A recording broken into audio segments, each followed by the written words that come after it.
Chapter 11, Teaching and Learning in Technology in Second and Foreign Language.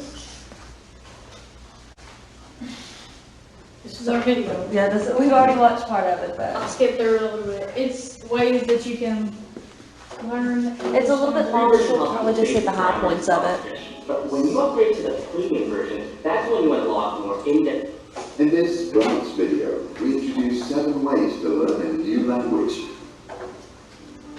Drowning. Alright, I'm going to skip the first one. It's drowning. You leave your home and go wherever you want to go to learn the language.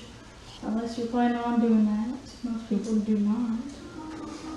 Perhaps easier and also effective is immersion, or when you learn a new language through exposure and context. So, for example, if you are learning Italian, do so at a pizzeria. You can try to read the menu or maybe even go as far as order in Italian. Antipasti, pizza tonno, or gelato, anybody? There are some schools that, like middle schools and high schools, that take field trips to the local Mexican restaurants. If you went to Marion County, that's what we did. And you had to order in Spanish to get your food. So, we did do that. Mnemonics. Mnemonics is a method to learn new vocabulary by creating an association that makes it easy to remember. For example, let's say you want to remember the French word chou, which means cabbage in English. Chou is pronounced like shoe in English. So you could imagine putting cabbages on your feet instead of shoes. Then, when you need to remember cabbage, your brain will think cabbage, shoes, shoe. Scriptorium.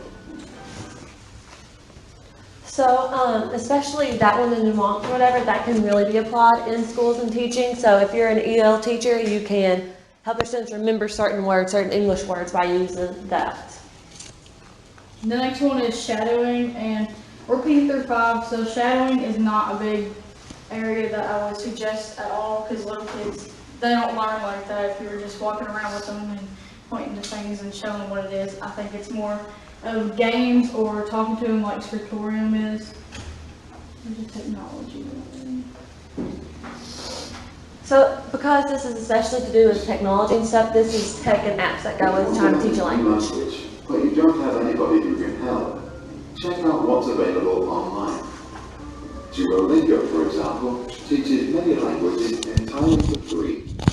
It's fun and effective, and they make you practice reading, writing, listening, and speaking. Quizlet is a great tool to study vocabulary. It allows you to explore audio-supported flashcards, so you can learn new words and get the pronunciation right. Get a study buddy. Get a study buddy, I'd say that'd be like a middle school. That'd be a fun way to do like partners, and they can do like conversations back and forth, like scripts. So that'd be neat. I know that's what we did in my Spanish class in high school. Every day she'd make us find a partner, and we'd have to go like talk to them, like introduce the day like in Spanish, just saying like how are you and everything. So that could be part of getting a study buddy. And the rest of them are just covering all of them one more time. Okay. So this is the concept map. The 3 big ideas in teaching and learning technology in second foreign languages are issues and challenges in foreign language learning, technology integration strategies for EL and FL instruction, and issues and challenges in second language learning. So second language learning is the process by which people learn a second language. You know, it could be any language, but it's the process by which they learn it. So it could be any of those, bonjour, salut, but all kinds of different languages. And the types are ESL, which is English as a second language, EL, which are just English learners, and FL, foreign language learning. So on your computer you can match, I know we did this last week, but you can match the ones that go with it. It's pretty easy.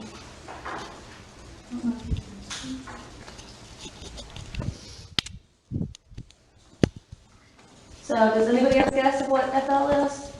Just do a little FL here. It's foreign language. Next. ESL and EO, it is the fastest growing group in American schools. And that's because of the diversity we have all the time. Extra support personnel is needed, like translators or pull-out groups. Content area teachers, such as general education, must be able to teach in both language and content. That can be very stressful on a teacher. They already have to lesson plan. Imagine that times 2 with languages. And most provide the tools, so iPads, books, games, flashcards, all that stuff. They usually have to get that through school funding or even out of their pocket. Must provide challenges and support. So that's pretty self-explanatory. The ones that need challenges, they have to do those, and the ones that need support, that's for the pull-out groups. They'll help them on their own. So ways to help ESL and EL students, you can teach them through multimedia content, so just using technology to teach them, whether it's like virtual games or virtual field trips, just as part of the immersion in the video. Using simplified language, because if they come from foreign countries, they're not going to know very much English. So just giving them instructions in a very simple way, just using very simplified words that they're going to be able to understand is going to really help. Translation supports, which could be iPads, phones. These are little translation devices that they can use. Giving students plenty of practice in native language and English, because if you just kind of drop them in and say good luck, it's going to be really hard. So if you give them practice in English and let them continue to practice their native language, they're going to start making associations better.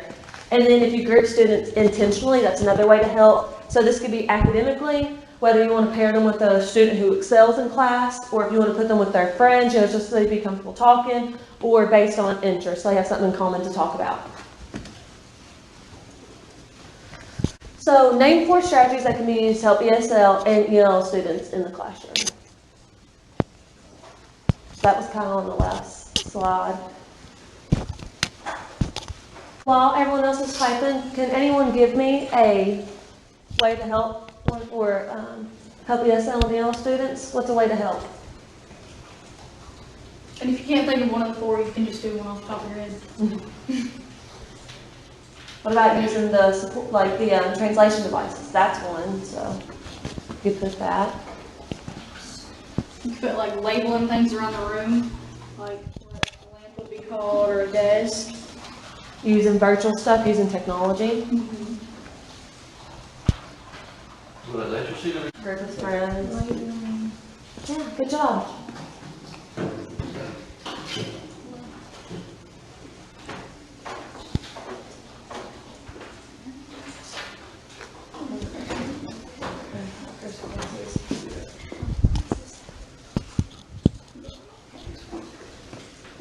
So, foreign language, or FL, which you guys learned, is foreign language learning, is when English-speaking students want to learn a language spoken in another country. So this could be Spanish, French, Italian, anything. So I know we all had to take a Spanish class, so you guys have all been foreign language learners, but they're often seen as enrichment courses. They're not given a lot of attention in school. It's kind of just like, you got to take it, so they're often seen as an enrichment course. And that means there's few opportunities to actually practice this. And there's limited availability and limited resources. Like I know in our high school, Spanish was something you barely got into before you graduated. It was kind of hard to get into with everybody trying to take, and there's one Spanish teacher. So, but foreign language learning does help with connections and expanding the mind to new places. So, like I said, you guys have all learned Spanish. So just learning Spanish can help you connect with, Spanish speakers, or just learning more about the culture. Needs of foreign language students. So the need for authentic materials. There's an exposure of students to a range of native speakers and having great appropriate materials. So for the teacher to plan ahead, she has to think of who speaks what language, what different lessons that need to go along with what they need based on how much they know. And need to create audience and purpose, talk, and share work. Which circle contains the most impactful way to teach P through 5 elementary classrooms in a second and foreign language?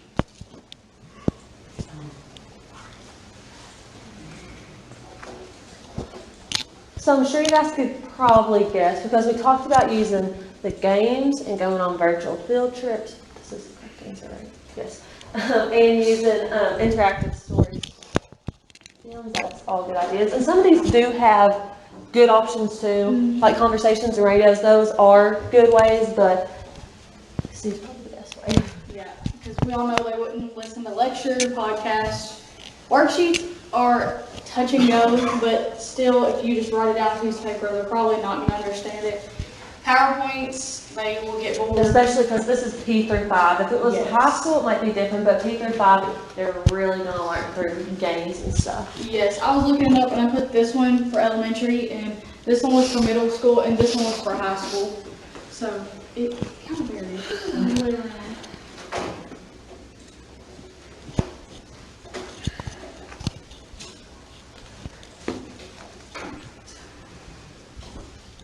Technology integration for EL and FL instruction, ebooks, learning games. Games are the biggest one for elementary usually. Sometimes it's flashcards, sometimes they have the board games that do translations. On one side it's English, one side it's Spanish usually. Language labs and learning software, or language software. Translation websites and handheld translation devices like a tablet or a phone. Virtual field trips, that one's pretty neat. You can go on there and go all the way to wherever to find a new language, wherever you're learning. And WebQuest. Kind of like how Dakota showed Google Earth, you could go to like somewhere in Italy and see kind of how their language kind of affects how they, or see how they differ both in region and language. So types of presentation tools are films, presentation software, and digital imagery. So this would be an example of possibly like what I would have in a classroom if I was an ELL instructor, and it's just got the days of the week, which is important to learn in elementary school, and what they are in Spanish. And then I know in Spanish class we also watched Coco in Spanish, and he didn't put on any English subtitles or anything. We just had to try to understand as we watched. So by watching films and stuff, that can really help. And he would pause the movie and then have you guess the sentence that one character said to the other, so you can try to figure out their conversation, and then whoever got it usually got this candy or something. But he had to do a lot of explaining. Yeah. Okay. All right, this is your opinion. How will technology benefit your learning a foreign and second language? So if you were the student instead, how would it help you? Because sometimes that's the best option instead of just going to buy a book or anything else. It's just your personal opinion. Bless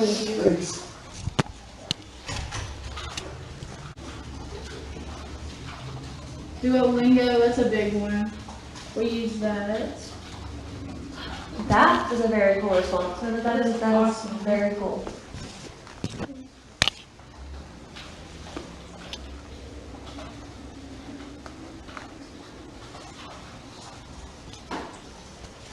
Visuals, that's a big one for elementary schools, because that's how they learn when they see the connections usually. That's why I said like labeling stuff, they usually do really good with that. Videos. Oh, repetition, that was a good one too.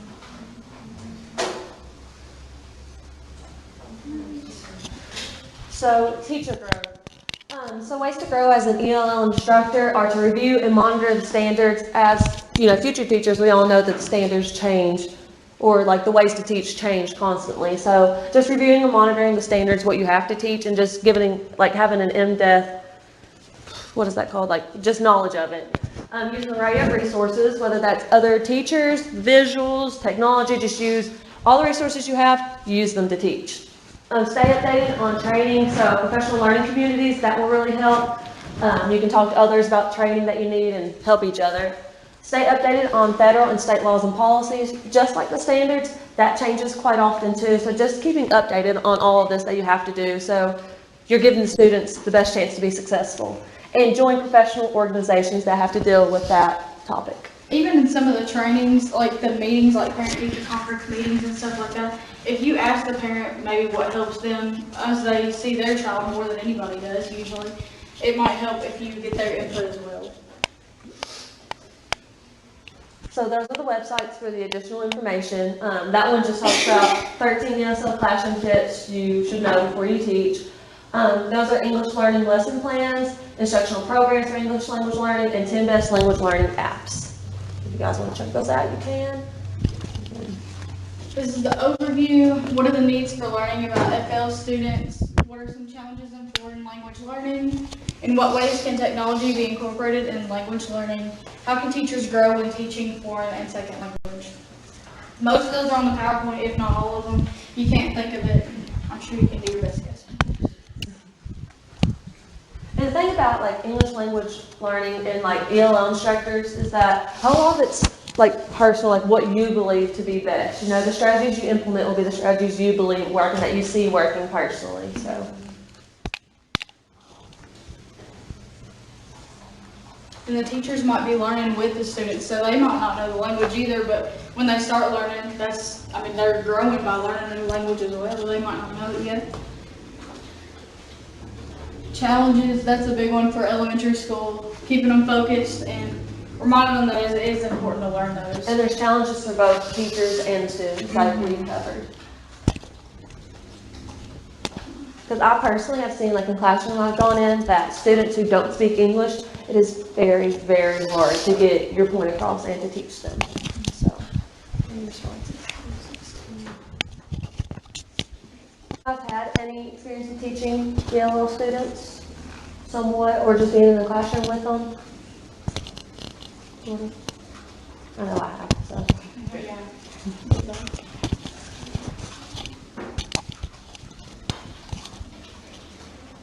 Has anybody learned different languages other than Spanish?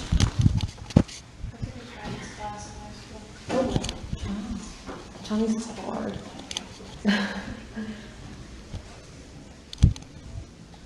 Our post-test, because we have already done the word search and the pre-test, so.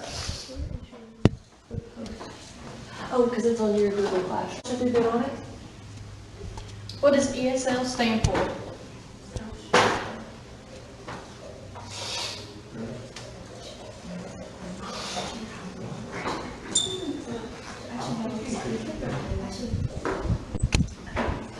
Good job, guys.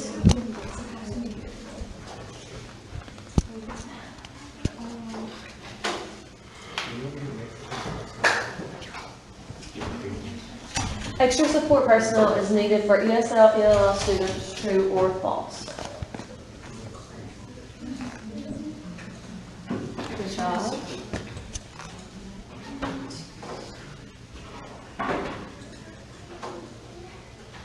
So foreign language learning.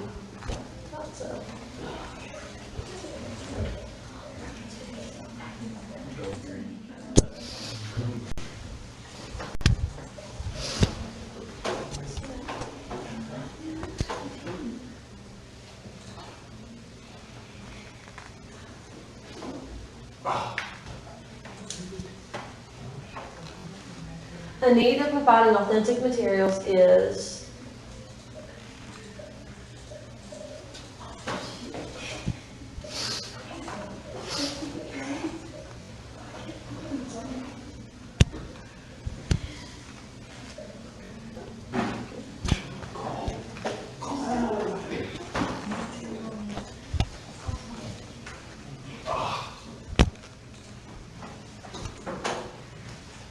ebooks are a valuable resource for practice in ESL students. True or false?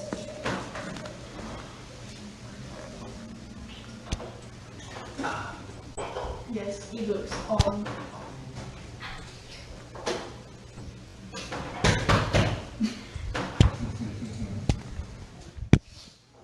Films, presentation software, or apps and digital imagery are all examples of what?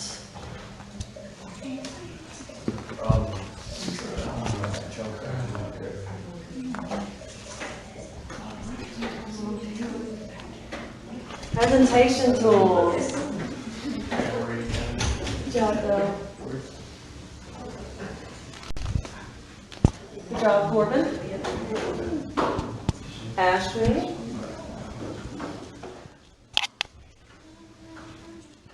And Emily. Good job, guys.